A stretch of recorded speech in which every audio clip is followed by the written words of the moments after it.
Mungkin belum banyak di antara kita yang tahu bahwa Novel Baswedan dan Anies Baswedan adalah cucu dari pahlawan nasional, yaitu Abdurrahman Baswedan. Beliau adalah tokoh pers, menteri, pejuang kemerdekaan, mubalik, ketua Partai Arab Indonesia, anggota BPUPKI, dan terlibat aktif dalam penyusunan Undang-Undang Dasar 1945.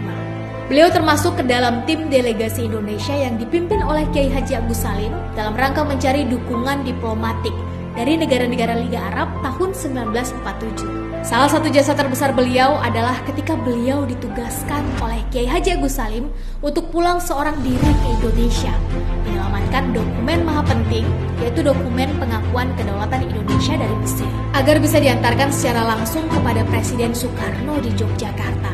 Karena pada saat itu, Indonesia kembali dalam kuasa Belanda. Kiai Haji Agus Salim pada waktu itu belum bisa kembali, karena harus meneruskan perjuangan diplomasi untuk mendapatkan pengakuan kedaulatan Indonesia dari negara Arab lainnya.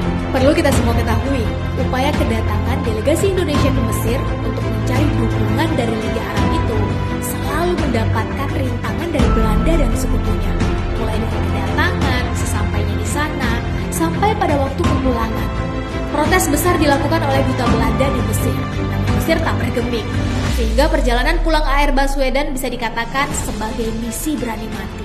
Beliau harus terbang mempertaruhkan segalanya karena pesawat yang ditumpanginya harus transit di beberapa negara seperti Bahrain, Pakistan, India, Vietnam, dan Singapura, yang pada saat itu Indonesia belum memiliki hubungan diplomatik dengan negara-negara tersebut. Sebagai negara yang baru saja merdeka, Indonesia belum memiliki kelengkapan dokumen diplomatik untuk warga negaranya, semisal paspor. Sementara kebanyakan negara yang disinggahinya memiliki hubungan diplomatik dengan sang musuh, yaitu Belanda, sehingga sangat rawan untuk disabotase dalam perjalanan oleh Belanda. Namun, karena kepiawaian AR Baswedan dalam menggertak, berdebat, berdiplomasi, dan berargumentasi, khususnya dengan otoritas di masing-masing negara singgah dan dengan ridho yang maha kuasalah, akhirnya AR Baswedan bisa lolos sampai ke tanah air. Walau harus terkatung-katung beberapa hari di Singapura karena kehabisan uang. Untunglah beliau ditolong oleh dua orang dermawan muslim, yaitu Ibrahim Assegaf dan Ali Talib Yamani, sehingga bisa membeli tiket pesawat pulang ke tanah air. Ketika akhirnya dokumen maha penting itu sampai ke tangan Bung Karno di Yogyakarta, Bung Karno girang bukan kepalang. Karena dokumen itu membuat Indonesia sah secara de jure sebagai negara merdeka dan berdaulat. Bung Karno terheran-heran memikirkan bagaimana bisa AR Baswedan melewati setiap pos pemeriksaan Belanda di tiap wilayah dan negara yang dilewatinya.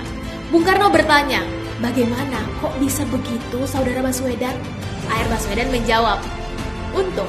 Dalam beberapa kisah juga diceritakan bahwa AR Baswedan harus menyembunyikan dokumen maha penting itu dalam selipan kaos kakinya, sambil terus berzikir menggunakan tasbih pemberian pejuang kemerdekaan dari Maroko setiap melewati pos pemeriksaan Belanda. Ya, itulah sebagian dari banyak jasa AR Baswedan. Perlu kita ketahui juga bahwa di usia mudanya, beliau seringkali melepaskan tawaran gaji yang tinggi demi idealismenya memperjuangkan kemerdekaan negara. Beliau pernah melepaskan pekerjaan dengan gaji bulanan yang setara dengan 24 kuintal beras demi untuk fokus dalam pergerakan menuju kemerdekaan.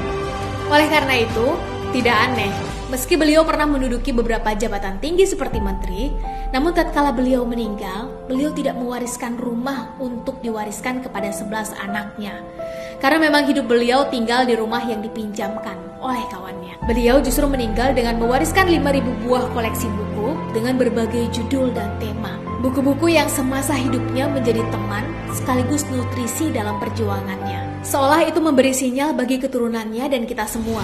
Carilah ilmu sebanyak mungkin agar berguna bagi negara dan agama, tanpa harus memperkaya diri dengan uang negara atau menipu sesama. Merdeka!